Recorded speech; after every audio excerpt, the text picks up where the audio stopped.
Justina, so nice to see you here already. That's so fantastic. I love it. It's a smile on my face. See? All right. I was trying to be on time today. Try to be a little more punctual. Compunction. Oops, left my guitar over there. Let's see. So much stuff to talk about and do every day. What are you guys doing today? You're excited? That's great. I'm excited too. That makes us like sort of what is the word? We're like exponentially excited. It's like a it's like a feedback loop. Feeds it back to you. Gets louder and louder and louder and feeding back that feedback that give me that feedback. I want to feed that feedback right back so it can be fed right back to me, back to you. Feedback loop. It's a feedback loop. Feed it back to me and I'll feed it back to you. Welcome to the echo chamber. If words could be boomerangs, they would ricochet off the... I don't know, I'm losing my train of thought. I got this tuning fork. This thing is cool. It's like this big... It's like one of these kind of that I think you use for like, like a sound therapy or whatever. But listen here, I'm going to put you on this thing. It's like this fireplace thing that I have. It's like one of these. It's made of copper. It's cool. And it's like a little fireplace, a little chimney thing. You know what I'm saying? So I'm going to set the phone right here. So it's leaning against this hollow copper metal fireplace. And now I'm going to bang on this. And I'm going to send a nice C tone reverberating through your minds. Tell me if it's loud. Can you hear that? It's low. Can you hear that? Somebody talk to me. Sue Finelli, I love you. Thanks for being here. You can't hear it. There it is. You hear that? That's the C note. Do you hear it? You don't hear that? Well, dang.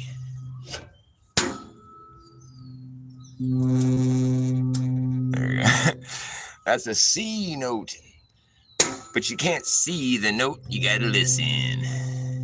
I see. Don't look here.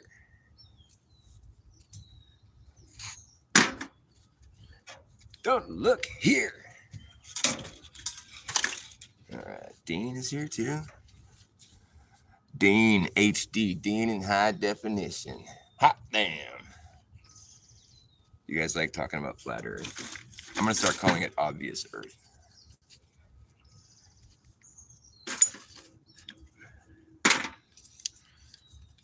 Obvious Earth. See, it's so obvious. Let me tell you about the science. Just kidding. I don't wear fucking glasses. I ain't no scientist. I don't got no white lab coat, no fucking PhD, although I am a doctor.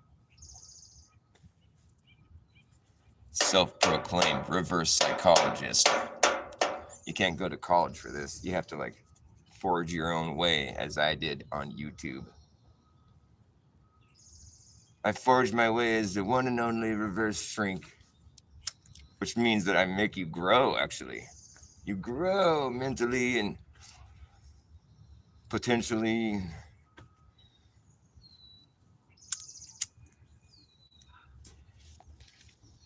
So there's this thing, I feel like I have I feel like I've got the most like airtight, obvious Earth proof or argument or just thought exercise. And I've been pitching it. I've been talking about it for a long time. But the thing is, it never really gets any attention. I'm actually honing in on it. And, it's like my whole little concentric circle lottery. But the part about it that really, I think, has like, the part that's like really fucks with a person's head is like, like try to think about it like this, like the equator. I mean, I think the argument would be that it's that the equator is a straight line, but that's foolish. I mean, that's foolish. It isn't a straight line at all, even on a sphere, right? No. So, you can't make that argument.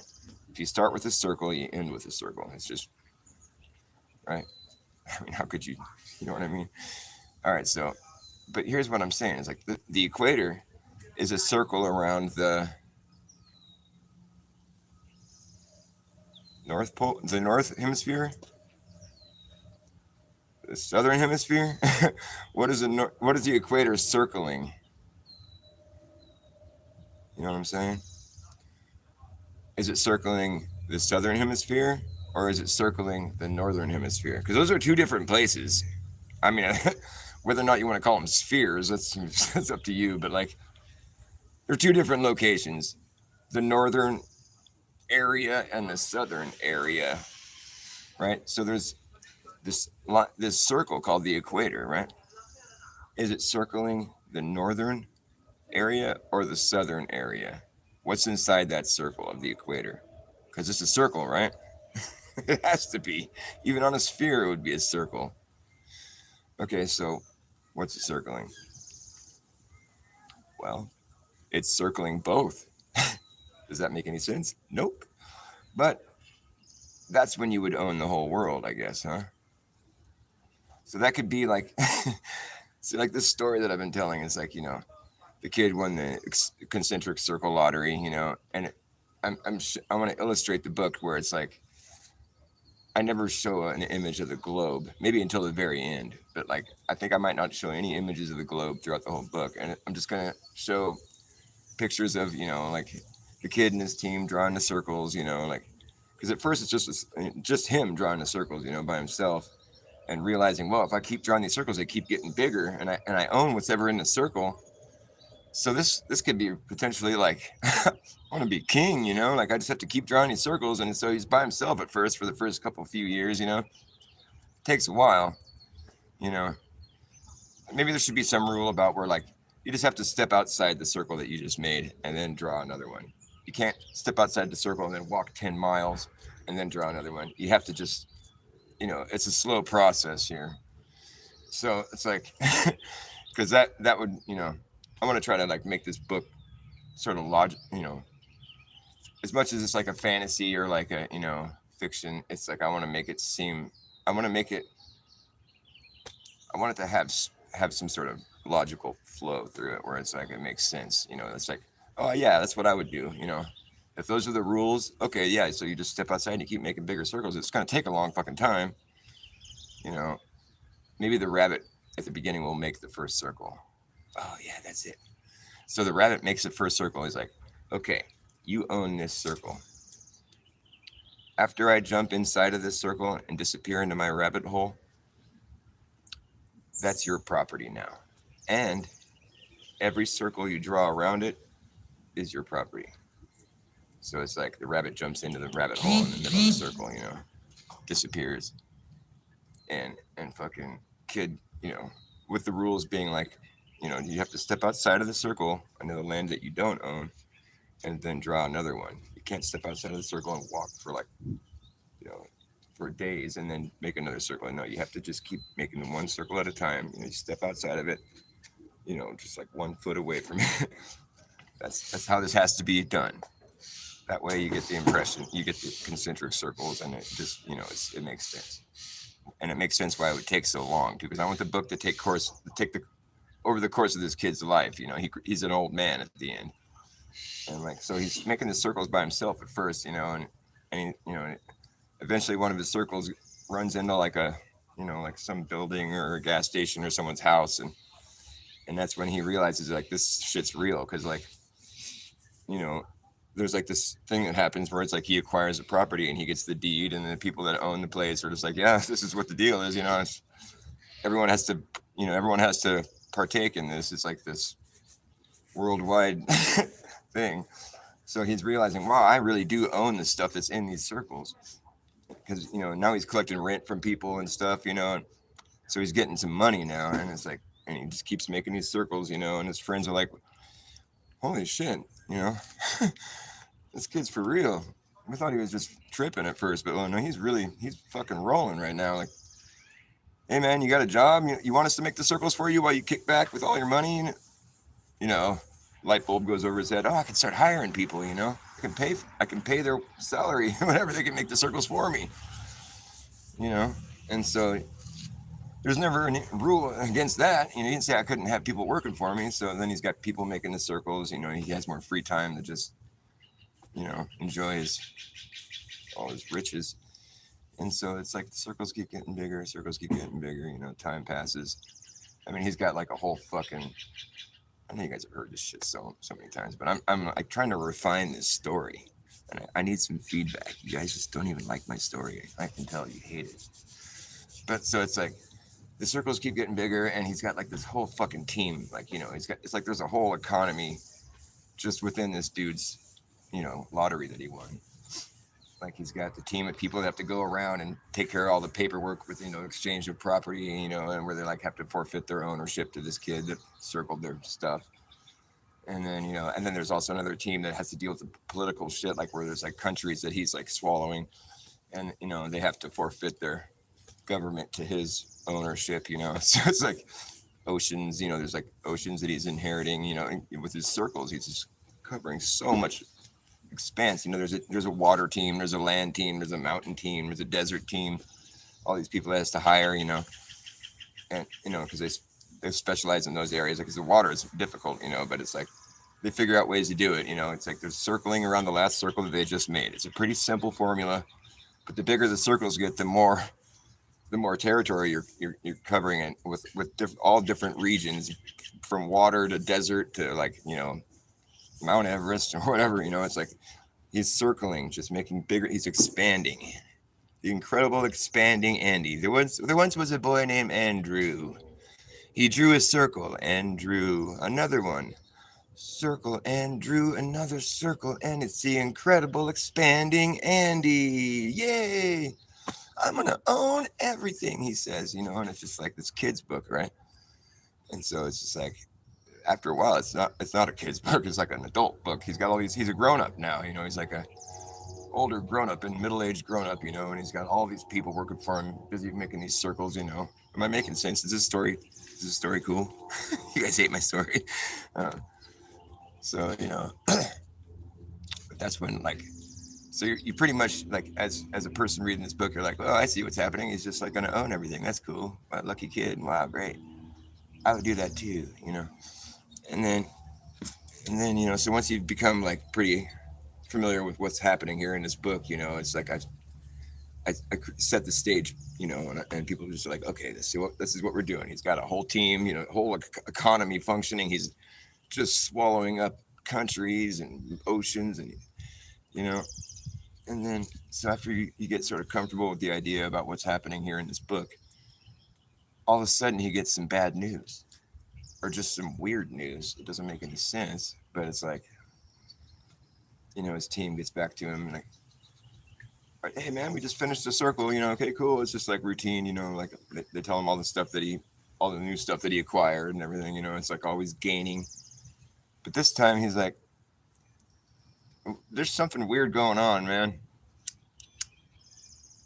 And this is where I want to like, this is where I need some help with the story, because it's like, once you get to the equator, what is it circling? The southern hemisphere or the northern hemisphere? I'm talking like if we lived on a globe.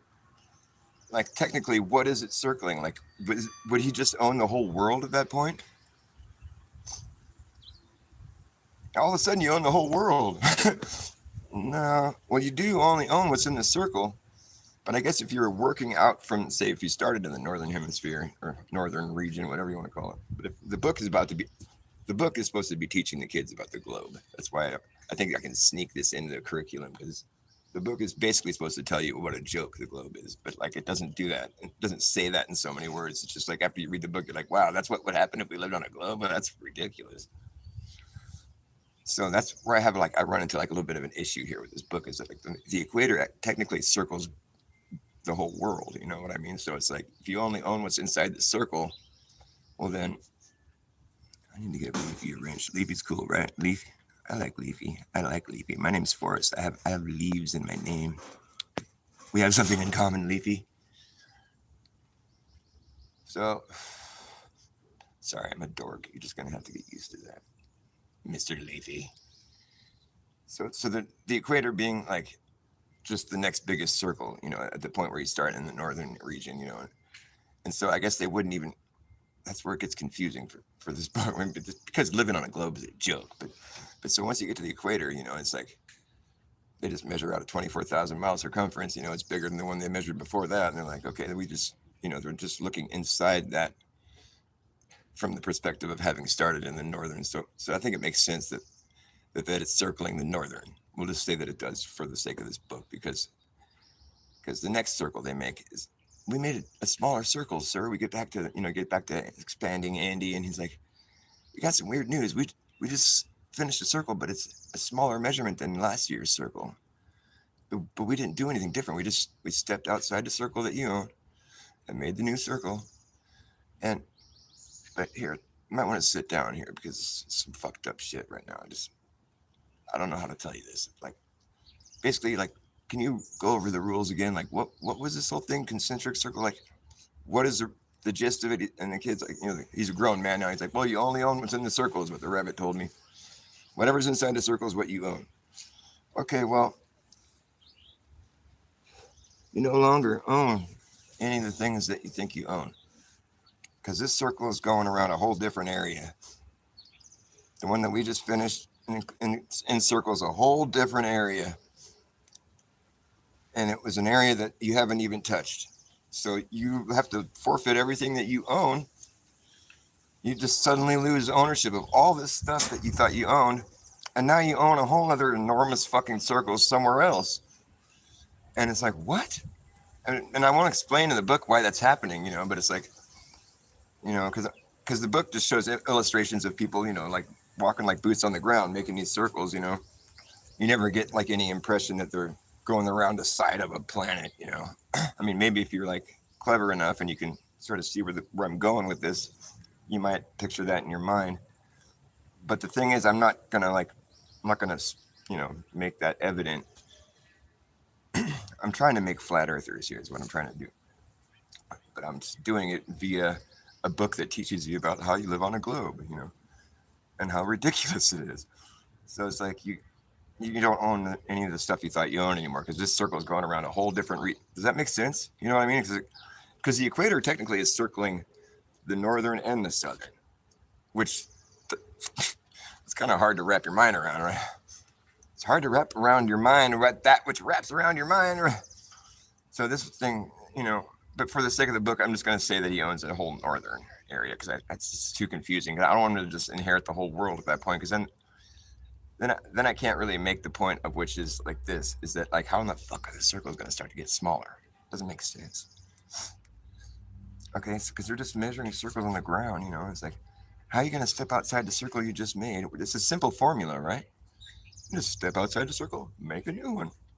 How are you going to step outside of a circle that you just made? I don't care how fucking big it is. It doesn't matter. It's you know what I mean? It's like, because I mean, size, you know, distance, scale. It's like, you know, there's like a scale on a map because things scale, you know. So it's like you make a big circle, you make a small circle, it doesn't fucking matter. You step outside that circle, you're not going to be able to draw a smaller one around the outside of it. It's not possible. It's not logical. But if you live on a sphere, that's not a good retort because you can't use the living on a sphere as proof of living on a sphere. That's what kind of logic we're working with there. And you can't just go demonstrate it on your toy globe model in your room because we don't live on your toy globe model. We live out here in this area. And where if you draw a circle on the ground, it's impossible to draw a smaller circle around it. It just is. It doesn't matter how big the circle is. And that's the point I'm trying to make with this book. But in the book, the circles do start to get smaller, and it doesn't make any sense. And everyone's like, "What the fuck? Now we're circling some other area, and now the circles are shrinking. Now you're just losing every time." You know, and so now he just gets bad news. The circles keep shrinking. He's like, what? I'm losing property constantly. and it just gets to the point where like he fires all his people because he thinks they're fucking with him, and he goes out there to make his own circle. I'm gonna do it how it's supposed to be done. I'm gonna go make my circle. I know what I'm doing. You guys are all stupid.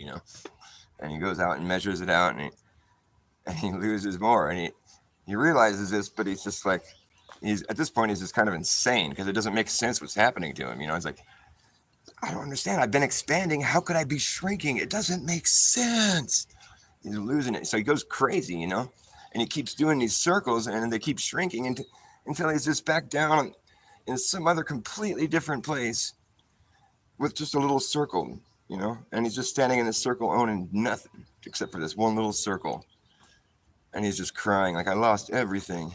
He's an old man, has nothing to show for all his effort. All his people are gone. And he's crying, and he's in this little circle, and the rabbit pops out. It's the rabbit hole. And he's like, oh, yeah. Hey, did you learn your lesson? No, man, this is fucked. I lost everything. I don't understand. What's the lesson? The lesson is you live on a globe. Joke's on you, buddy. See what happens when you're so greedy? And so I want kids to read that and be like, see adults who've like effectively turned off their minds and just accept what someone tells them as being truth. They don't ever expect any proof or anything, or like, because we've just been like, here's what the world and the universe and the solar system, we're taught that at such a young age before anyone can really ask like a intellectual sort of question, about it, where it's just like we're just told that's what's up, and so there's no there's no fucking proof ever like offered up. It's just like, and if there is, it's pretty shabby, And so most people are just going to look at this book and be like, hey, well, cool, it teaches about the globe because we live on a globe and Earth is a globe. And look, this book teaches about it. And it shows, the book has a lesson built into it about greed and how like it's just not good, and you end up with nothing and nobody likes you, so it's like this fable wrapped up in an educational story about the globe. But like any kid with the fucking, see, kids, their minds actually do work, and so like if you just tell them a bunch of stuff, this is true, they look to you for, they're looking to you for answers, for truth, and so if you tell them it's true, they don't realize that people are they don't realize that people are corrupted, and like so they're just like, okay, that must be true, that the older person says it is, and then but if they're handed something that's like a problem to figure out, their minds work, but they're trust people still, you know what I mean? They're just still trusting, and so it's like if you give them something to like actually pay attention to, that's, if you actually like break it down for them, like if the kids read this book and they're paying attention, they're going to be like, that is just fucking crazy. That doesn't make any sense, Like they're going to be like, so wait, that's what would happen if you live on a globe? All of a sudden your circles start getting smaller? How does that make any sense, And it's like in the book, the people that are making the smaller circles are like, we don't understand what's happening here. They never figure it out. They're just like, this is weird, But I would hope that people would read that book and be like, man, this is some crazy fiction, That's bizarre. That's just weird. That doesn't make any sense,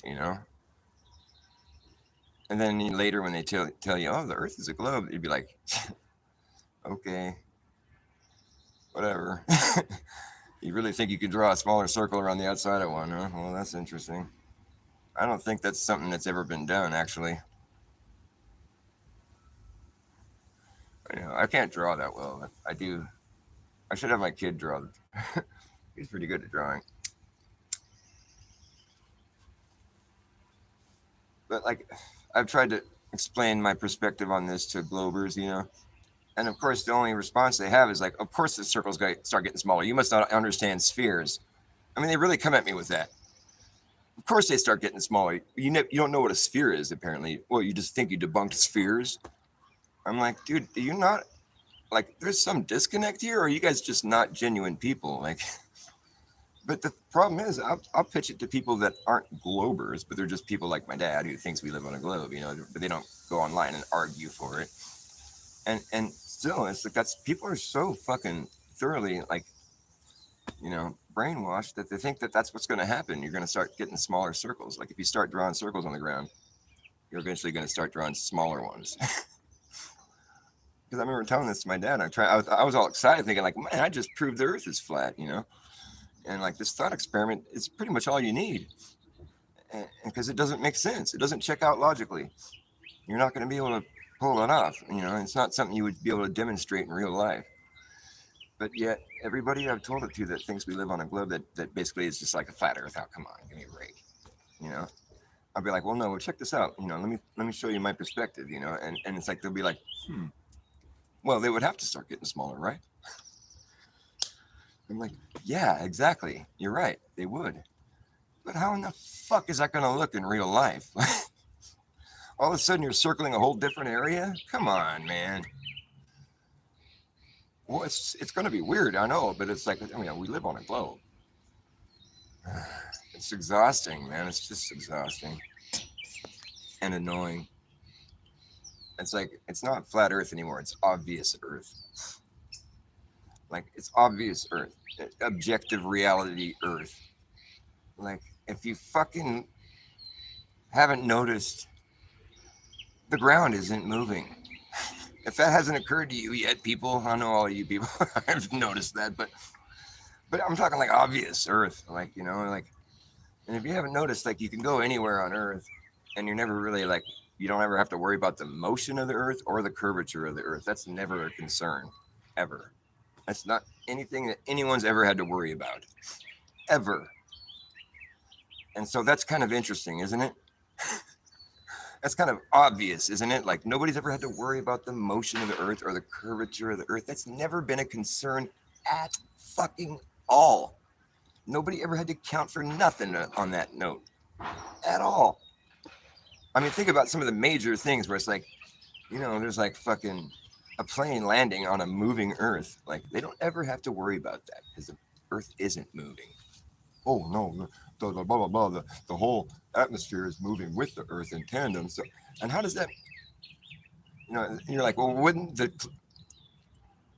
atmosphere moving with the Earth like so? I mean, last time I checked, air flows around things. So it's like, how do you separate yourself? How come you can't separate yourself from that movement by getting off the ground? I mean, even if the atmosphere is moving with it, you think you could still sit there stationary and have the atmosphere move past you. No, it's kind of like being on a train. Like if you jump, you don't fly to the back of the train because you're in that frame of reference. Okay, well, that checks out. That makes sense. Except for the train has walls and a ceiling. And, I think orbiting the sun would entail like a constant left turn. So a flatbed train making a constant left turn. Let's use that for a metaphor then, because we're trying to like the train is supposed to be a metaphor. It's like okay, so that's the frame of reference. Okay, I get it. That makes sense. That's kind of cool because we're all moving at the same speed. So it's like if we jump, we're still moving the speed that we were with the train. So that makes sense. Okay, that checks out. But the train does have an enclosure. Okay, and the train is supposed to be just going at the same speed in the same direction, which I would assume would be straight. Because if the train is making a constant left turn, you would feel that pull. That would be noticeable, wouldn't it? Like maybe not. I don't know. We should conduct some experiments. But the thing is, on a flatbed train making a constant left turn, well, there's going to be some issues. I would assume. I mean, you're still moving at the same speed as a train when you jump, or like or if you throw something up in the air. But then the wind moving along, you no longer have like an atmosphere that's moving in tandem with you because you're moving through it at this point, without the walls and the ceiling. Am I right? Or it's like it makes sense when it's all enclosed because I mean I think that's what you would that's the reality. Like when you're in the train, you're moving the same speed as a train. So if you jump, you don't fly to the back of the train because you don't just suddenly start moving still because you're already moving at the same speed. That makes sense. I don't know if I'm explaining it right, but like it makes sense. Yeah, endless space. Well, the thing is with infinity, it's like the circles just keep getting bigger, man. That's it. That's it in a nutshell, right there. So that's why I'm like an infinite plane guy. I mean, I don't. I think a planet is just like a smaller plane on an infinite plane. I do think we have some limitations here. I think that we are enclosed, and we have a sort of a finite realm that we exist in. But outside of that, it would have to keep going. I mean, you think there's just like an end, and there's what's past the end? I mean, I can't just accept that. I can't accept that there's an end, because what's that end made of? What is it made out of? Is it a wall? How thick is it? Come on, man. What's past the wall? Where something ends, something else begins. I mean, it's hard to wrap your mind around that which wraps around your mind, but infinity is a thing, right? Two mirrors facing each other. You can sort of conceptualize this, but as far as our earthly realm that we inhabit, it's so big that you just can't tell it's a ball moving. But the thing is, we're on the outside of a ball. Now, that's a pretty fucking grandiose claim, because there would be people that were upside down in reference to each other. They might say that no, there's no upside down, there's no right side up. Well, that's just foolish. There really would be people that were upside down in reference to each other. That's a fact. If we're on a ball, come on, shut up. So it's like, so now you're going to have to come up with some sort of idea that's like where that's the reality, but it doesn't. But we don't notice that there's something that's acting on this whole situation where it's like we can be on the outside of a ball and none of us are upside down. Because that's a quite a claim right there. It's like what? That's just like a hard one to swallow. But we've been trained that since little kids, and we've seen all this space shit, so we think it's real. Until we start thinking about it, we think it's real until we think about it.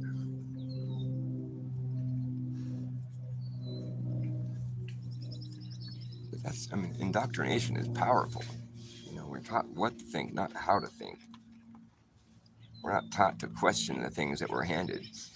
We're taught to answer the question a certain way, not to like go. I mean, with math or something, it's like, well, it's like obviously there's one answer or whatever. But like when it comes to like the natural world around you, I mean, there's a lot of things you can't quantify. I mean, and and to like act like we already have that all quantified is silly. Like, oh, we've already measured out all the latitude lines. It all checks out. You've measured smaller circles around the outside of other circles because because we live on a globe. It's so frustrating that people can't see my perspective on this. It's like you start with a circle and you end with a circle. It doesn't have to be a circle. It could be a square or whatever. But as long as you're expanding out, expanding Andy becomes shrinking Andy after a while. But he's shrinking down into a whole other place. That's like some serious like head trip fiction crap bullshit, And that's what we have to believe would happen. Like I want people to just sort of try to like fucking let's pretend this is really happening, because it's theoretically it could be something that would happen. Like the whole world has to play along with this now. It's just the concentric circle lottery. Some kid won it, and now we're all getting engulfed by this kid's circles. Everybody has to play along with it. It's just that's how it is. I mean, if everyone agreed to this, then that could technically be something that we could do, in reality, where it's like the circles keep getting bigger. But do you really think in reality that at a certain point you would just suddenly circle a whole different area and it would be a smaller circle? Like how do you figure, you know? How does that look in real life? It's a head fuck. And just the idea that the equator could be circling two different entirely different areas. That's a head fuck too. For me. Because you only own what's inside the circle, the outside of the circle.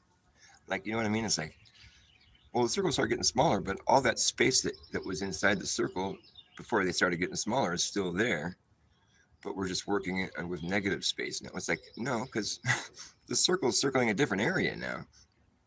It's not like you're circling that whole area that you've just been circling all up until now. Now you're circling a different area. You only own what's inside the circle. The other side of that circle is now the spot that you owned prior. I mean, it's just such a head fuck that it doesn't. You're just forced to just accept it as being true, even though it doesn't make sense, or or accept that the fact that you've been taught something that's bullshit. You've been lied to. It's like they have this eclipse called the Selenilian. You guys all know about it. It's the eclipse where it's a lunar eclipse that takes place while the sun is still visible above the horizon, and the shadow. I think in most cases of the Selenilian, I've seen it. I've seen one of these. I haven't seen the Selenilian, but I've seen one of these eclipses where the shadow approaches the moon from the top down. I watched it here in my neighborhood, maybe like 20 years ago, maybe not, no, like 15, 18 years ago or something. I watched it happen. I watched the shadow approach from the top of the moon down. It was a teacup for a second, then it became a full circle. But like the eclipse, the Selenilian is like this eclipse that happens while the sun's still above the horizon, which which is impossible. They call it the impossible eclipse. you know, and it's like it's not the eclipse that's impossible because it's happening. It's your explanation for why it's happening that's impossible. It's been proven wrong.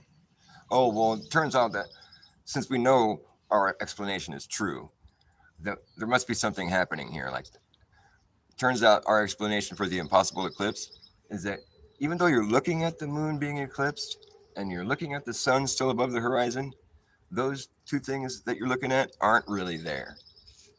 That's their explanation for that. You're not really looking at those things. Okay, moving right along. wait, what? Yeah, because those things are being refracted above the horizon into your vision. Oh, man. Because here's the thing. It's like when those eclipses are observed, there was never a point in the day where anybody saw the sun go down and then suddenly come back up. Like, oh, man. It's just like, if you want to say they're refracted above the horizon, fine. But how in the fuck? Like, it still doesn't make sense. It doesn't make sense. Because the shadow's coming in from the top, for one thing. And it's like, they're both above the horizon. So you can't tell me that they're not. You can try to say that because it seems like it's impossible under your paradigm. But the fact that it's happening, it proves that it's not impossible. And in fact, what it does is it proves that your model is bullshit. And that's why it's the impossible eclipse. Because they don't want to say their model is impossible. No. Like, there's so many things about their model that check out. It's like, well, that the sun is eclipsed during a new moon.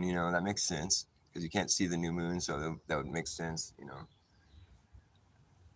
It checks out kind of. And there's like other things. It's like, well, the sun looks like it's setting below the horizon, so it's not really going into the ocean. Obviously, so it must be going behind something. Underneath us because it comes out again over here. So maybe it's just going. Okay, that's cool. I'll give you that for now. But like, having gone out and purchased a Nikon P1000 and gone and watched the sunset with a fucking telescoping digital zoom camera that's like, cutting edge as far as what the public's got their hands on. And like watch the sun appear to be setting below the horizon, but then zoom in on it and widen the gap between the horizon and the sun. Like you're zooming in on it, so the gap between, it looks like the sun is like starting to set on below the horizon. You zoom in on it, and now you can see the whole sun again, and there's a gap between the horizon and the sun. Oh, it wasn't really sinking below the horizon; it just looked like it was. Oh, it's that easy to debunk? I mean, like what?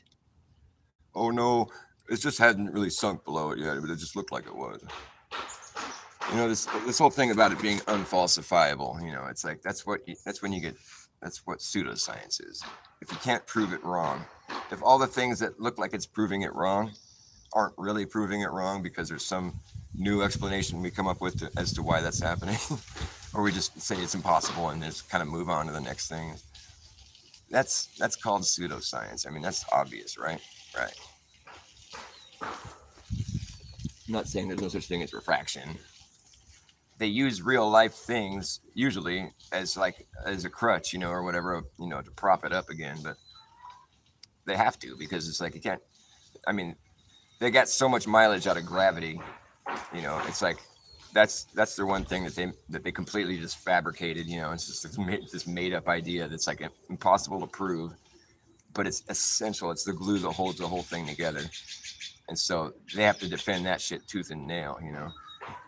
But they use real life evidence as proof of it. Like, well, things fall at a certain speed, and it's like, well, that's proof that all the math checks out. I mean, I'm sorry, but I think I recall Einstein, the guy that crunched all the fucking numbers, right? The genius, filled chalkboards with equations. I think he was quoted as to having said, something along the lines of like, I don't think you can prove the Earth's motion or sphericity or whatever from the vantage point of Earth. It's not something you can do. And so he's not convinced, basically. But he's still their boy. He's got to be like, well, even though we know it's true, we can't really prove it. So if he's not convinced, I'm not convinced. If the most genius guy you've ever had that crunched all the numbers that I've never had the time to sit and want to crunch, most people probably haven't crunched. Perhaps maybe he didn't really crunch. He just made it look like he did all this math. I'm sure that there's math that checks out because we are looking at a sphere. It's like the celestial sphere over our head. You invert everything, you're going to be able to make that sort of work a little bit, But there's like so much obvious deception taking place where it's like they're going to take all these known patterns that have been known cycles for fucking ever, as long as mankind has been around. We've known these cycles and we've taken notes and like, compiled knowledge, and they're known patterns or cycles that are reliable, the most reliable patterns ever. They're cycles. That's why we model all clocks and calendars after them. There are cycles. Yet they're going to come at you and tell you that the globe is making predictions. They're going to tell you that they're predicting cycles, patterns. That's a blatant deception right there. That's evidence of a deception. If you're going to tell me that a known pattern is something that you're predicting, not only are you a fucking jackass, but you're a liar. Or you're just stupid. Basically, it's like, I'm going to predict that the sun's going to come. It's like, I mean, that's blatant evidence of deception, of somebody trying to fool you.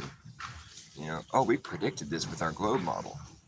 Well, it's funny because people were predicting that before the globe model. So it's actually just a cycle that happens over and over. So you're not really predicting anything. And so that's actually a lie. And it's like, that's trickery is what it is. Right? Am I wrong? I mean, I'm sure a Glober would argue with me all day about that, but like, that's just because they're prompted to do for whatever reason. I mean, I guess we need to have an adversary or something. Otherwise, it'd just be too easy. I mean, but like these guys, they don't have much to sink your teeth into, though, really. I mean, because it doesn't check out logically. That's why I wonder if they're even genuine people, Like, I think any genuine person that puts the time in and can actually shut down all the chatter and just think about it for themselves and just, like I heard Lowry saying on Mark Sargent, Karen B's show last night. He's like, I think one of his musician friends, he talked him into tuning in and listening to it, even though they don't think it's all crazy. And he was just like making a point to say, like, look, he was saying, like, just go out and just look at it for yourself and test it for yourself and see if it works, like, and if you really do that, well, you're forced to admit that you can't prove it, like you just, if you really want to believe it still, well, you have plenty of,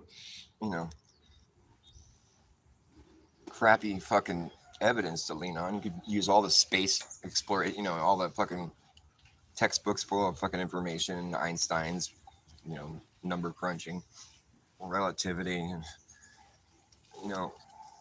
Einstein's theory of his relatives, it's kind of, it's more about him marrying his cousins, right? He married one cousin, he married another cousin. E equals mc squared. E Einstein equals married cousin c squared. Two of them. He married two cousins. So that's what that's all about. The theory of his relatives. I mean, it's not that genius. I mean, it does check out, but it's kind of gross.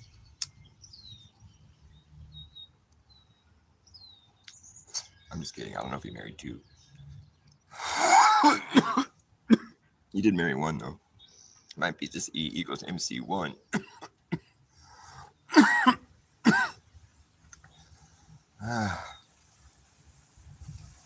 But I could talk till my face turns blue about obvious Earth. What's the point? I mean, it's fucking obvious. Why do I got to talk about the obvious shit?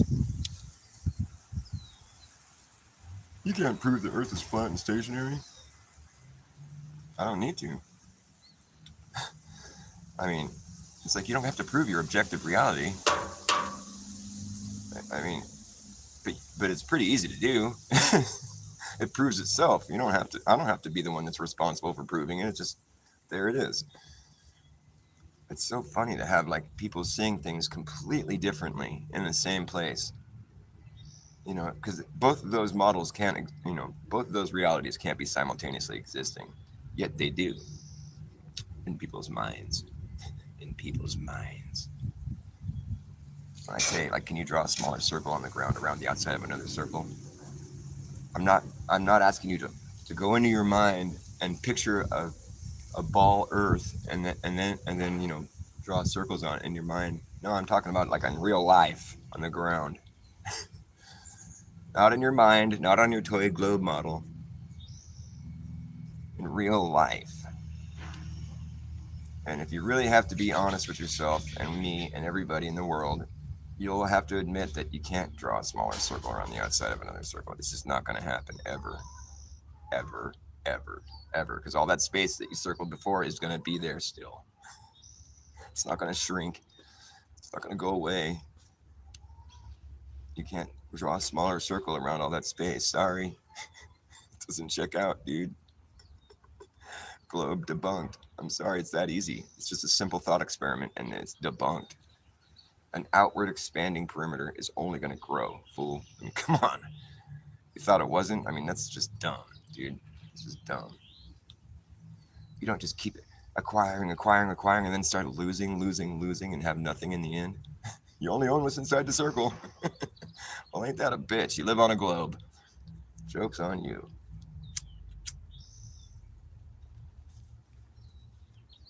That's just how the book will end, too. It's like you live on a globe. That was a lesson. Back into the rabbit hole. Circle disappears. Now he doesn't own shit. What an adventure. He just wanted to teach that greedy kid a lesson. The lesson being that he lives on a globe and it's retarded. It doesn't make any sense.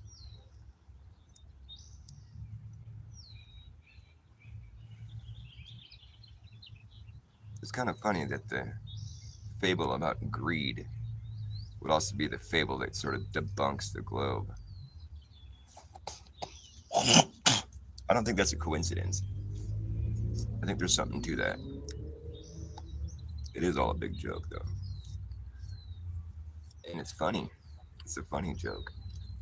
It's like larger than life kind of joke, I mean, it's like if you had all the power, like you're at the, like you're at the top of the pyramid of power, like you do little pranks like this, like maybe they genuinely, I think that maybe they genuinely thought that maybe Earth was a ball when they first started. It's like, a bunch of stoners looking at things, like, well, the stars all move at the same time around us, it looks like, and they just start, well, maybe the Earth is a ball. Maybe we're one of those things, like the moon is a sphere that floats by. Maybe we're like that too. Because there's other things that look like they're floating around too. Maybe we're floating too. Why wouldn't we be? Why are we so special? And then they just get carried away with it, to the point where it's like now there's people that are inheriting their like stoner talk, you want to sound all fancy and all sciencey and all like, you got some superior knowledge about some shit, and it's like, well, with this place that looks like it's a flat level plane, it's stationary, is actually, there's a whole other thing because we figured it out. We're so smart and so fancy, and so it's just like people, I want to be smart and fancy, Oh, I want to have the deep knowledge. I don't want to be like those archaic people with their archaic model that doesn't make sense. How dumb. I want to be smart and fancy. And so people just want to be smart and fancy. And so they just keep adapting this model that's like, where it has some glaring blemishes, such as the impossible eclipse. That's a scheduled eclipse. How are you going to have refraction scheduled? Because it's a constantly flux. Refraction index is in constant flux. How are you going to know what it's going to be like, some odd years from now? That's so dumb. It's just sad. But you got to explain it away with something because you want to hang on to that fancy smarty pants shit. You can't let go of that fancy smarty pants. You got to have that fancy shit. You got to be so fancy. Sound so smart.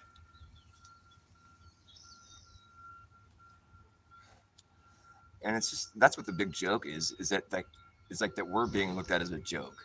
You know, it's it's like it's so bass backwards. It's just like that's like the surface level though. You know what I mean? It's like people don't want to go past the surface level because every time they do, everything is completely opposite of what they thought it was. So they just stay at the surface where it's comfortable. You know, oh, flat Earth is stupid. Well, have you looked at it? Have you like dove into that subject like head first, just dive into it like the rest of us did that became flat earthers? Clearly, you haven't because if you did, well, and you still think it's a globe, well, you're swimming in cognitive dissonance, just swimming in it, like you're fucking like you're in your own little cognitive dissonance sphere of influence. Like you spew cognitive dissonance everywhere you go. You're just basically just exuding dissonance. I mean, I can't explain it any better than that. It's like if you look at all the information and really give it, just pretend that these people might know what they're talking about, or just something like that. You just give them a chance. Just be cool for a second and just accept the possibility that maybe you were lied to by the government and that maybe science could be corrupted. Maybe science could be wrong. Maybe science could be purchased and bought and controlled by greedy, powerful people that can do these things. Maybe that's possible. You know, like pancaking. That's a scientific term. When a building catches on fire on the top floor due to a fucking impact. You know, well, there's this thing that can happen. It's called pancaking. Do you know about pancaking? It's a new term that's been created to you know to sort of explain away the obvious problem with a certain event. Pancaking is what happens in it. It's just like it's just what it builds up momentum. It's like the weight. It crushes everything even, and it starts pancaking and just comes down in a perfect free fall into its footprint. Just 110-story building collapses right before your eyes, faster than you can clap your hands a dozen times. But let's not forget about Building 7, the 47-floor building where something quite peculiar happened, as it collapsed in the exact same fashion. However, what was strange is that it wasn't hit by planes. But to this day, it remains yet to be explained. And you'll never hear anyone up on the TV be like, oh, wait a minute, 2 planes, 3 buildings? Please explain, I don't understand. Okay, I'll explain. There wasn't any planes, and those buildings were demolished deliberately with demolition techniques that perhaps we weren't privy to, because they became dust in the wind, literally. Like as they collapsed, there's footage of this collapse where it's like the thing comes in. Have you seen Judy Wood's work? People think she's a shill or whatever, but I like the stuff that she showed. The fucking thing comes down and the building collapses, 110-story floor building.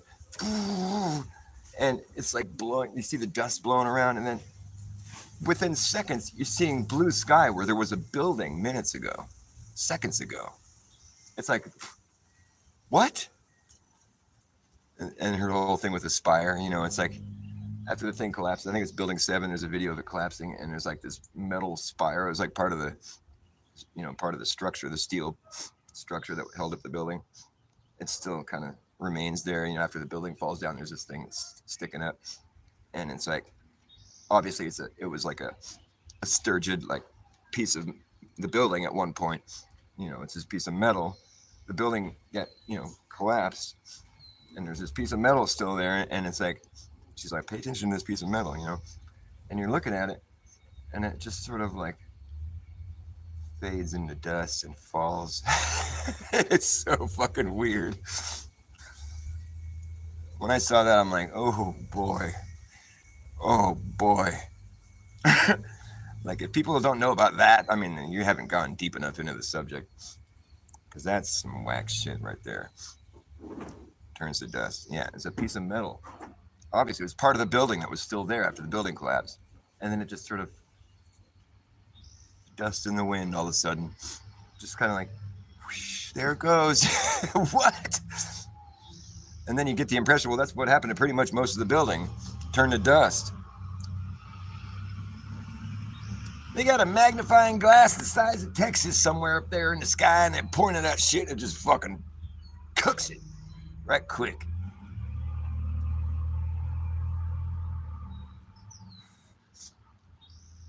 That's just whack, dude. It's so whack. I don't think that's cool. And then there's all those melted cars. The melted car phenomena. Yeah, Judy Wood's pretty cool. I like her work. Somebody says she's a CIA shill or something, but it's like, I don't really know why you would say that. Maybe there's some like paper trail or something. I don't know, or she's a Jew. I don't give a fuck, man. What she showed, I mean, unless that was fake footage, what she showed was pretty fucking legit, or just like eye-opening. I don't care what the person is that's presenting it. It's like a good observation, whether or not she was put there to do that. I mean, I think there is a certain element of like, controlled op, or basically they just sort of co-opt, the offense or whatever, they put one of their people there to argue against their own shit, just to make it so they can control both sides of the debate or whatever. But it's like, I don't think those people that they would put there would actually point out the fact that what happened that day was something entirely, I don't think they would. I think they'd want to still, maintain some level of, like, why would they expose that much? I mean, I think maybe if they did want to expose that, maybe it's because they want us to be scared. Like if they could do that to a building, well, that just makes you feel sort of uncomfortable. What if they point that weapon at you or your building or whatever? I suppose they could want us to know that too, or just make us look crazy or something by saying it was justified, and people are like, what? No. That's just one of those obvious things, though. It's like the 9/11 thing is like, that's when people should have just stopped trusting the news. Right then, we should have just been like, okay, no, we're not going to trust anything you say ever again. You think that's what happened when you think planes hit the buildings and they collapse perfectly like that in free fall? Oh, man, no way. Pancaking, it's a new scientific term. It can happen. Because science can be corrupted and purchased and used as a tool to fucking cover up massive fucking deceptions. Or just be used as a deception. It's like opposition surge. I know the lighting might look all weird and fucked up from the moon landing pictures, but it's because of opposition surge. It's a phenomenon that takes place only when you're taking photographs on the moon. So it's like, that's a science term that you need to learn now. It's called opposition surge, and it only happens when you're photographing things on the moon. So that's why that happened. Gotta love the science, man. Trust the science. It's so trustworthy. It's so fucking trustworthy. I never got her book. I think the Spire was like the biggest thing that she showed me. But was there other stuff? I mean, I don't know how you can make a book about that. But what is she? Is there any other stuff that I left out? The Spire was like her winning argument right there, or just like the big eye opener. Hi, Melanie. Nice to see you. Nice to see you. And you're in blue today. You're not naked. That's nice. No offense or anything. I'm just saying, you don't want to show up somewhere naked. It's kind of awkward.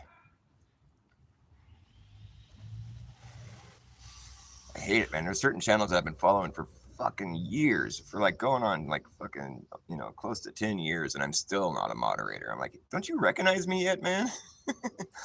Don't you see that I'm on your side? What do I gotta do?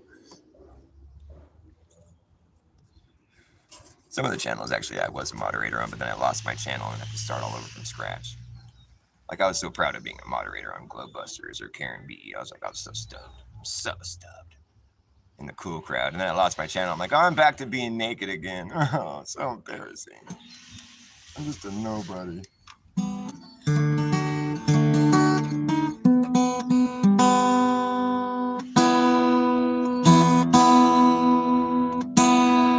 Well, I promised you some out-of-tune guitar playing and singing, so here we go.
Down there. My mother was a tailor. She sewed my new blue jeans. My father was a gambling man down in New Orleans.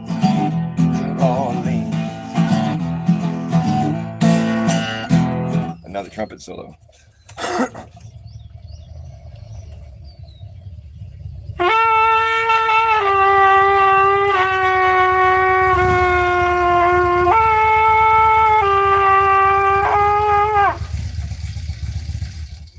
What's cracking? Nice. Just doing a YouTube show. Showing off my cool trumpet playing. I'm playing trumpet on YouTube right now. I'm just being a dork, you know. Yeah, stop by later. Cool, man.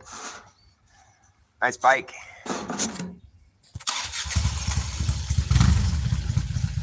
There he goes on his Harley. Nice throaty sounding bike.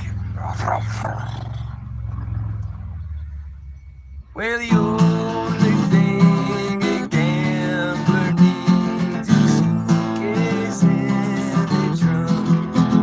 And the only time he's satisfied is when he's on a drunk.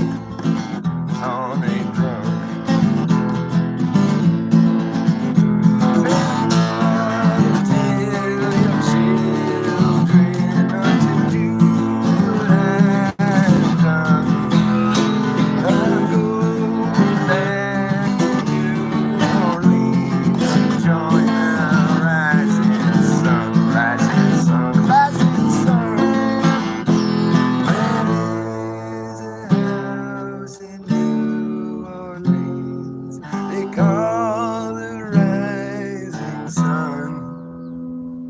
And it's been many poor boys.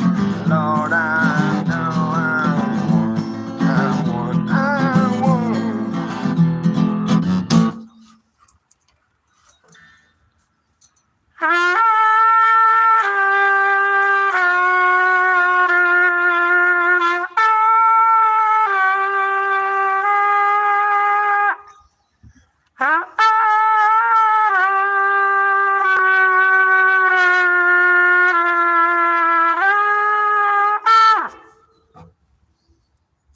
I'm getting better at it. I can actually hit the notes.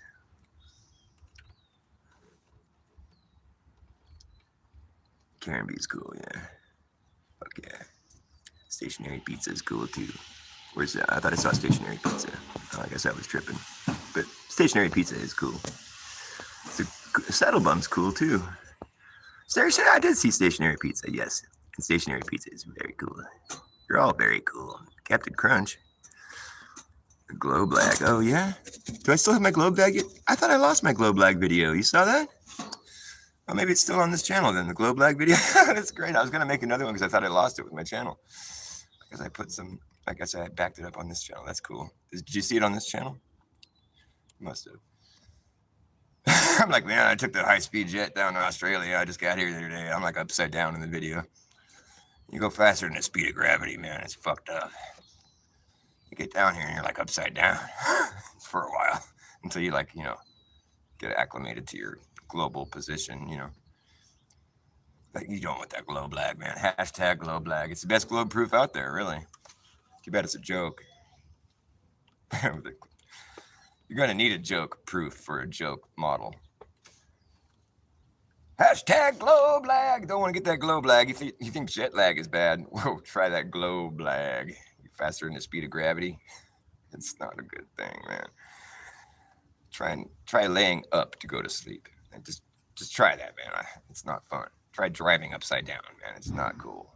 You just pretty much, there's nothing you can do. You just have to like sort of just sit there and just be like, fuck this. I mean, I'll never ride the high-speed jet again.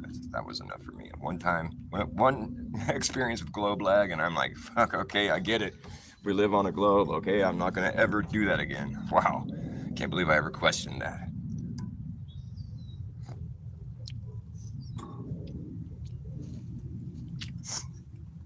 Sometimes I'll drop that in like, Professor Dave comment section. I'll be like, oh, I know, I can't believe flat earthers are so dumb. I mean, I proved the globe recently. I took the high-speed jet, and go faster than the speed of gravity. It's fucked up, Explain the whole thing. It's like, I can't believe people don't believe the globe. I mean, all they got to do is ride the high-speed jet. They'll know. It's proof. It's proof. It's as good as any proof that you guys have. I mean, it's like, fuck, I'm just helping you guys out here a little bit. You guys didn't know about globe lag? You call yourselves globers and you don't know about globe? Where you guys been, man? It's just flat earth was debunked a while ago. You guys didn't even know about that?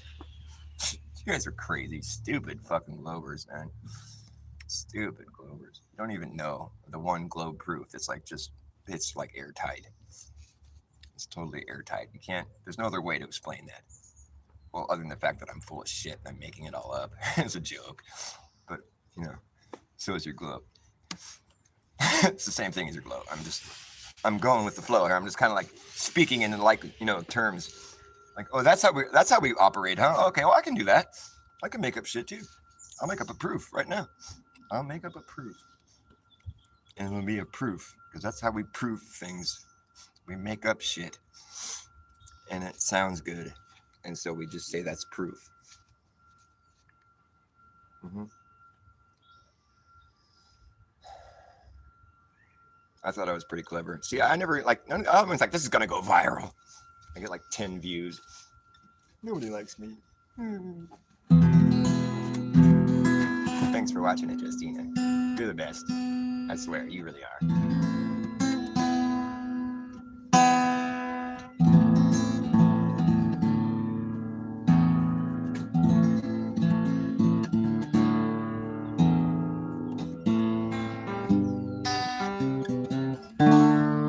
That shit's just a long con. They've been conning us for a long time. It's a long con. It's a long, long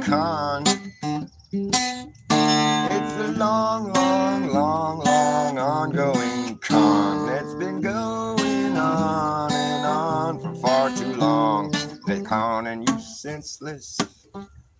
They're conning you senseless. Can you sense this? Are your senses just gone? The con runs on. The con runs on lies. The liars have laid. They leave layers and layers and layers of lies to disguise the truth. And the truth has protective layers. That's what they say. The truth has protective layers you can peel away, and the layers are the lies that the liars have laid. They leave layers and layers and layers of lies to disguise the truth. But you can't hide truth from me. To test it, you will see. You can put me to the test, you will see that I'm better than the rest. Yeah, that's me, that's who I hope to be. Yes, sir, yes, ma'am, that's who I am. Who are you? And do you know that what you're doing could ruin it for the rest of us? You better step down from your throne or be thrown down the steps. Yeah, that's what's coming next if you test it. Oh, yes, sir, you guessed it. You're like a one-eyed peg leg, one-eyed peg leg pirate with a parrot that's parroting your narrative, your loosely knit narrative. But I sense your ship has sailed, and your censorship just sunk my ship. And since your ship has sailed, you failed to be a leader for me. What led you to believe you could be a leader who would lead this way? A good leader don't leave you to drown at sea. A good leader will lead you where you want to be. A good leader won't feed you what you don't want to eat. Make you choke down something that you don't want to swallow. A leader is someone that you want to follow. What led you to believe you could be a leader who would lead this way? Oh, your brain's wrecked trying to cash a rain check to buy a ticket to a train wreck.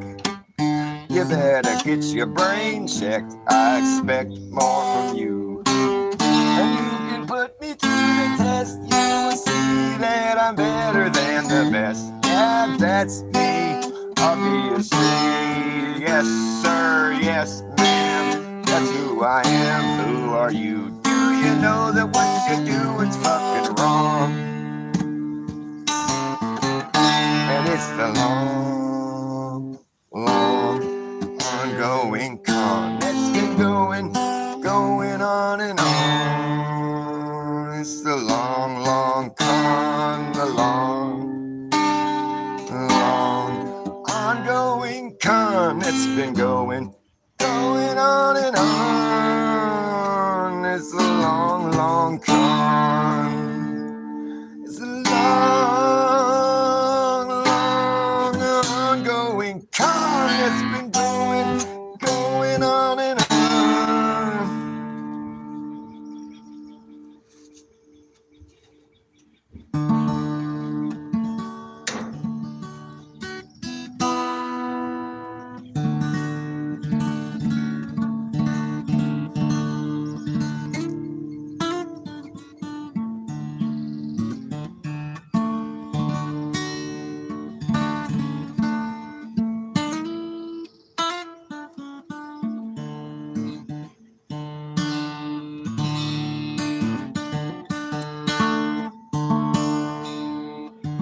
This is the end. I like doing that song lately where it's just like, the NPC woke before dawn. He put his face mask on and he walked on down the hall. You know, and he ends up going to see the doctor to get his jab. And he gets to the doctor's office and he walks on down the hall and he comes to a door. It says Dr. Doolittle on it. Dr. Doolittle did very little for anyone. Dr. Doolittle did the littlest amount to get the job done. Dr. Doolittle cared very little about anyone. Dr. Doolittle says, "Come on in, NPC, sit right here." Pulls out his Dr. Doolittle kit with his Dr. Doolittle jabs. Says, "Quick, look over there." Sticks a needle in his arm. "There, you've been jabbed. You asked for it, buddy."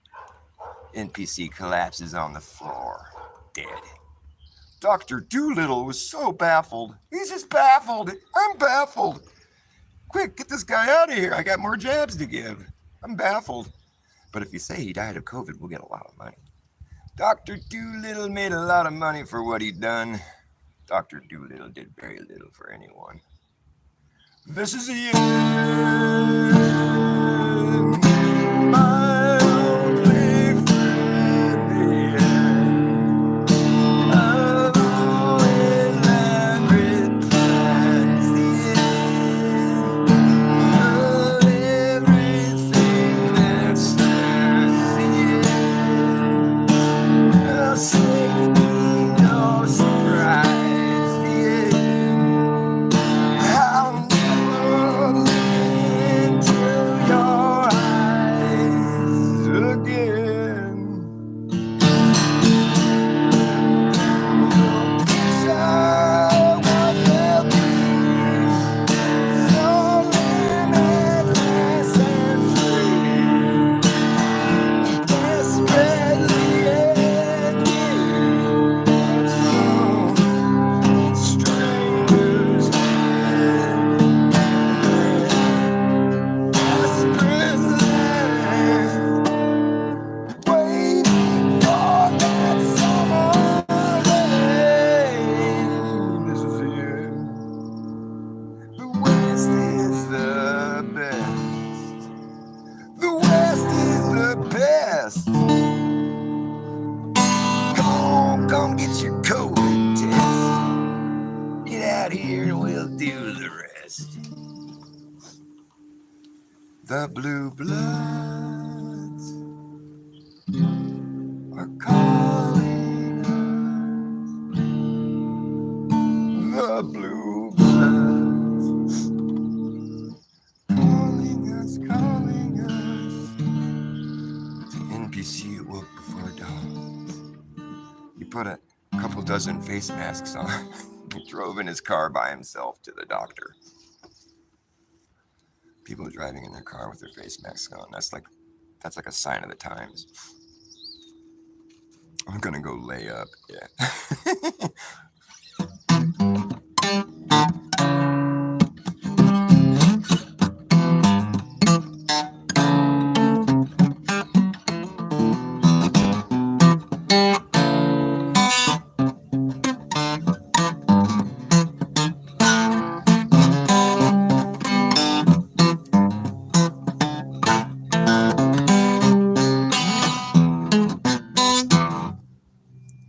Well, please don't dominate the right track if you got nothing new to say.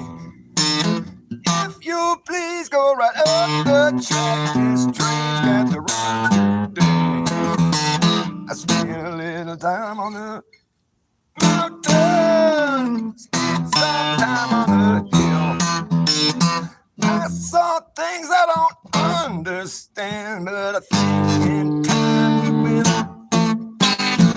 I don't know what I was told. In the heat of the sun, a man died of cold. Keep on running, don't stand and wait. The sun's getting dark and the hour's so late.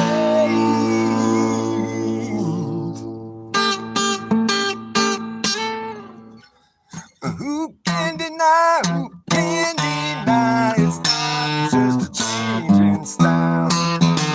One step gone and another begun, and I wonder how many miles. Spent a little time on the mountain, spent some time on the hill. I saw things getting out of hand, but I guess they always will. I don't know what I was told if the horse don't pull, you got to carry the load.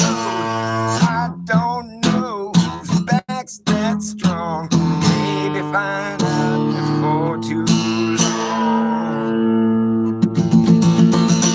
Ooh, one way or another, one way or another, one way or another. This darkness has got to give. This darkness has got to give. Darkness has got to give.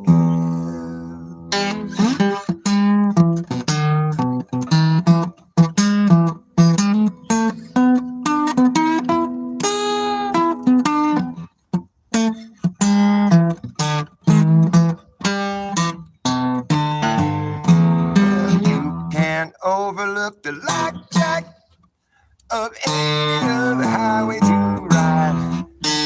It's got no signs or dividing lines and very few rules to guide. Spend a little time on the mountain, spend some time on the hill. Heard some say you better run away, others say you better stand still. I don't know what I was told. It's hard to run with the weight of gold. On the other hand, I've heard it said it's just as hard with the weight of lead. Ooh, one way or another, one way or another, one way or another. This darkness has got to give. Darkness has got to give. This darkness has got to give.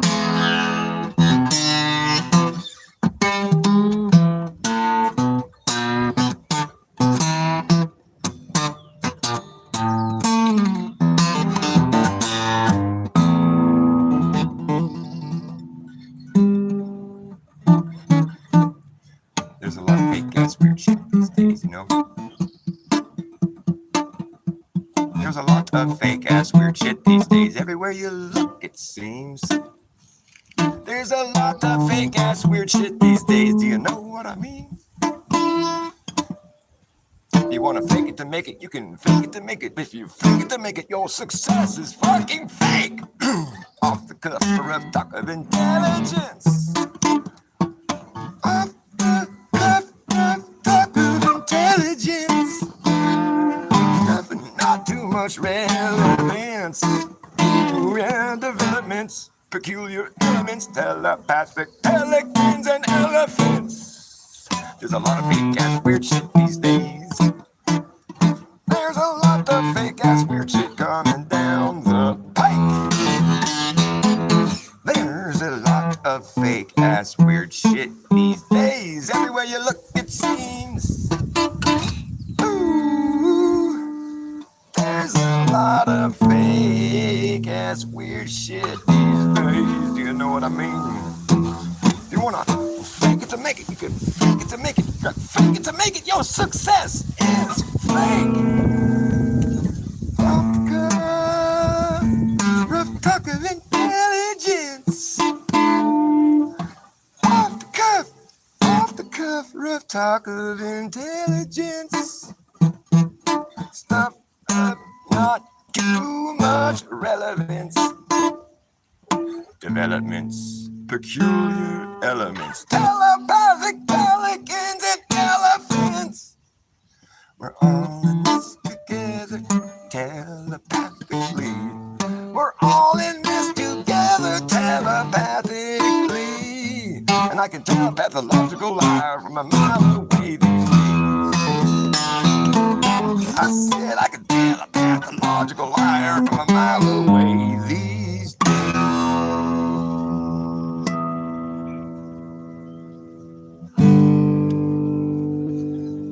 This song is called Weffers.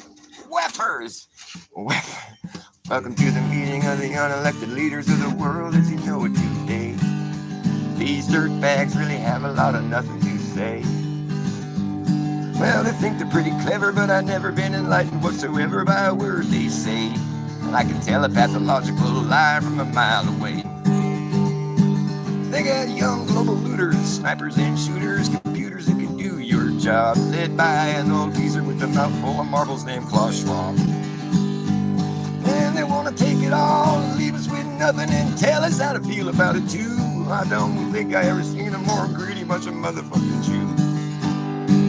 They got the social engineering, financial racketeering, steering the world and the fearing the world is going to end, and it's all their fucking fault. Welcome to the meeting of the unelected leaders of the world as you know it today. These dirtbags really have a lot of nothing to say.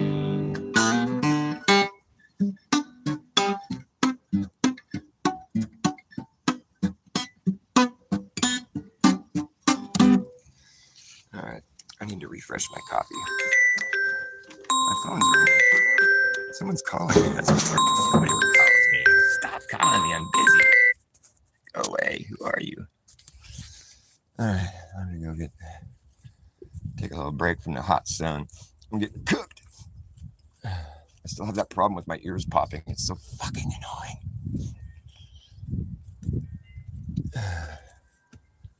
Maybe I'll show you some of my art.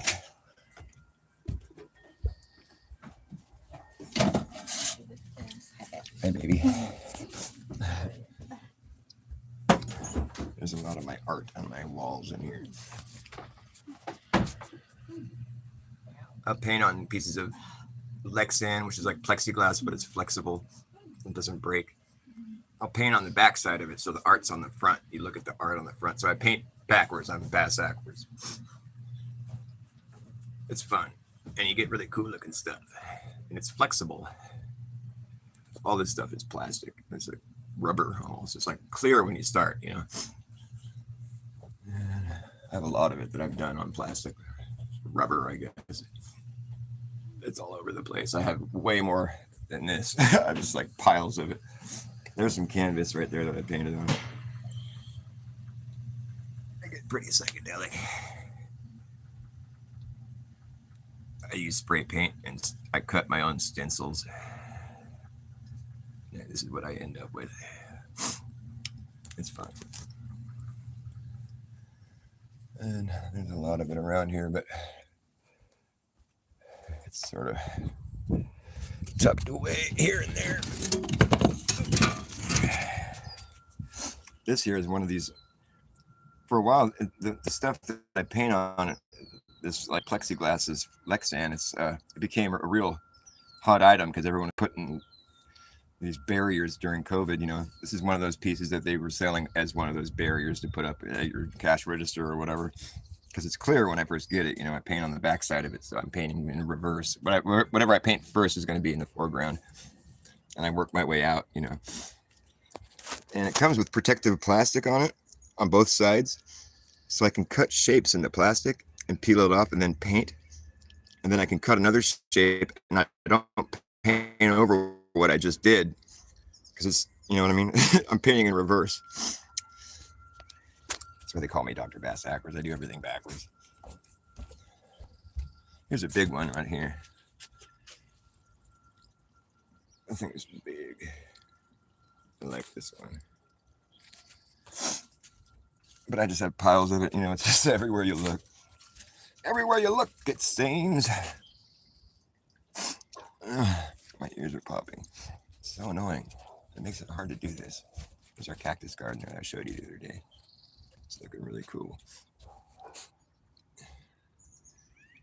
The monkey tail is cool. I painted that pot the monkey tail is in right there. And that painting right there. Basically, all the paintings that you see are my art.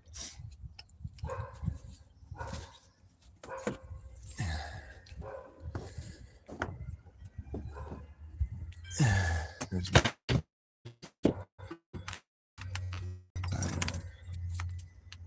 pretty crazy. Some of my older stuff has store-bought stencils in it. Like, you can see some like stuff in here that's store-bought. Like, I thought I saw some music notes. Like some of that stuff, the store-bought stencils. But after a while, I just went pure original. I don't want to have art that had anything that anybody else could copy, with just by buying stuff at the store. I wanted to have completely original art. So I stopped buying stencils at the store and just started making my own. I'm gonna change my headspace here. Where's my bong? Here it is. This is part of the show where I smoke pot. I just sort of sit you right here. Hopefully you don't mind. Hopefully you stick around while I take some bong hits. Smoke them if you got them. That's what I like to say. And if you don't, well, I'm sorry to do this to you. But I think it'll help my flow, my creative flow, my juices of creative flow. I'm supposed to tell the story about the fireflies too. It's funny because it's like, well, you'll see what's funny about the story when I tell it, but it's like, it was an experience I had while backpacking on the Tahoe Yosemite Trail. Both trails that I've done on the Pacific Crest Trail, I did backwards. Like it's the Tahoe Yosemite Trail, but I hiked from Yosemite to Tahoe. And it's a John Muir Trail. You're supposed to start in Mount Whitney and hike up to Yosemite, but I hiked from Yosemite to Mount Whitney because I'm closer to Yosemite here, so it's like made more sense for me to start in Yosemite on both hikes. And on the Tahoe Yosemite hike, we started in Tahoe. Started in Yosemite, and then hiked to Tahoe, which is like in the next state over, Nevada.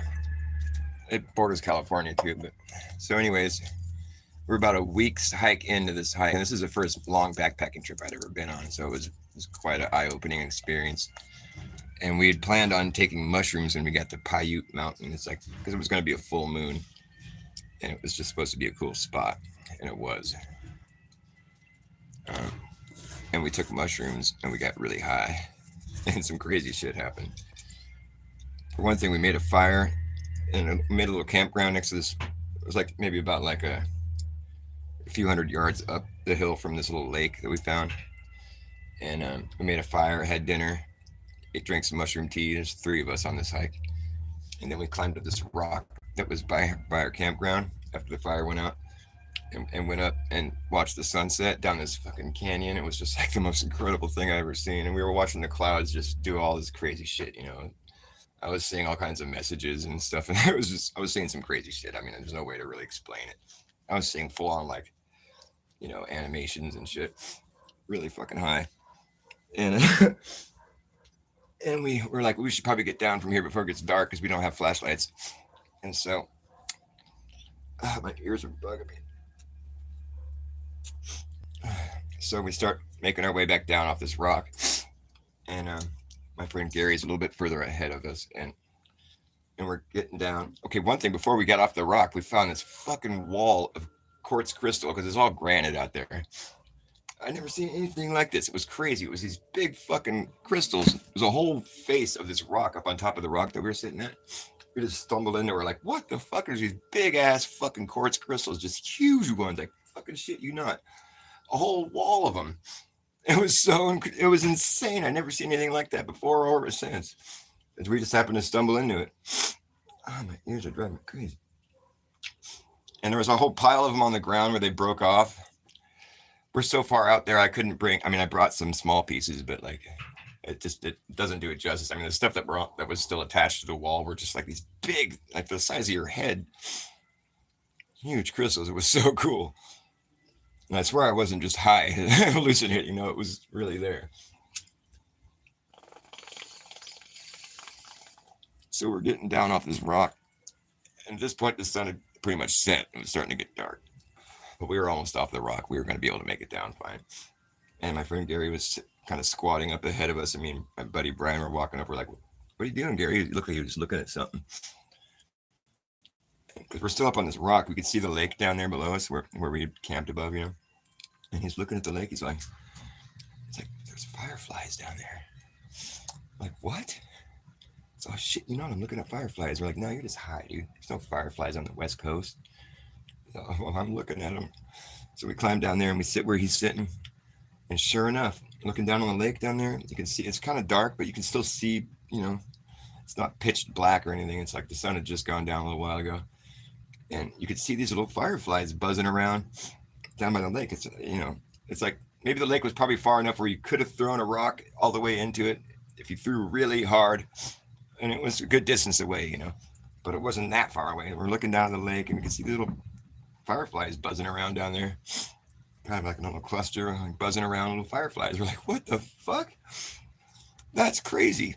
We just sat and watched them. We're like, whoa. Never heard anything about fireflies being out here. This is fucking insane. And so we're getting all excited. We're like, let's go down there and look at them. We're just watching them. We're totally mesmerized. We sat there for a while. And then what started happening, it was the weirdest thing that's ever happened to me. One of the weirder things. We're watching all these fireflies, and they start kind of buzzing around, kind of closer to each other, right? They're like sort of like swarming in closer to each other and like buzzing around, and they start to like, it looks like they're fusing together. They're starting to like sort of fuse together, and we're like, what's going on, and it turns into like this one big glowing reflection of the moon in the water. The moon finally came up all the way over the horizon. I was like, what the fuck? It was the weirdest thing that ever happened to me. I thought I was looking at fireflies the whole time, but it was just the water, the motion of the water and the reflection of we didn't see the moon coming up yet. We didn't notice it was there in the sky yet. But as soon as they all fused together and it formed a reflection of the moon, we looked up and there was the moon. It's like, holy shit, that was weird. Those weren't fireflies, that was the moon. Because we were looking at the lake. We didn't see that the moon was coming up over the horizon. It was a full moon that night. That's why we took the mushrooms. Full moon tricked us. I can't do this, man. This is driving me insane. Man, it's so annoying.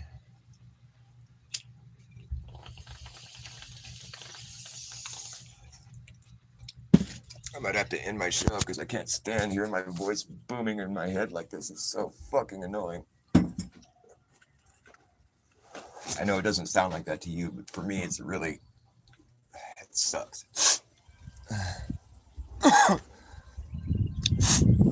It sucks. But yeah, does that make sense to you, my firefly story?